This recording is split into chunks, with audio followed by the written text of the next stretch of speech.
لیکن ہمارے انڈیا اور پاکستان کے ماحول میں لڑکی کی شادی بہرحال ایک بہت بڑا مسئلہ ہوتا.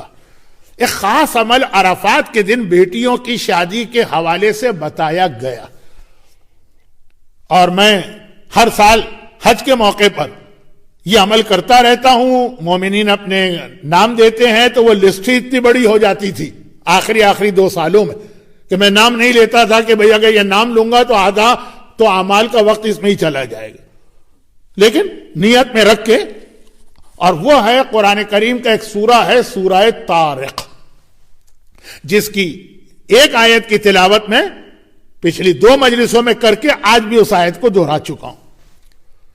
عرفات کے دن 3 مرتبہ اس سورہ کی تلاوت کی جائے، یہ خاص بیٹیوں یعنی لڑکیوں کی شادی کے حوالے سے بہت ہی مجرب عمل.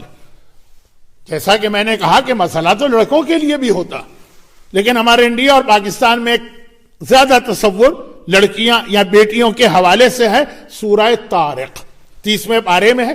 ابھی آپ نے میری مجلس سے پہلے جس سورہ کی تلاوت سنی سورہ نبا، اس کے فوراً اس کے بعد کا یہ 2-3 سورہ چھوڑ کے چیک کیجئے سورہ طارق. بہترین عمل ہے. اس کے بہت سارے واقعات ہیں، لیکن کسی اور مجلس میں آج واقعات کے پڑھنے کا موقع نہیں. لیکن بہرحال مجھے یاد ہے کہ جب میں نے 8-10 سال پہلے یہ سلسلہ شروع کیا تھا تو 2 نام تھے.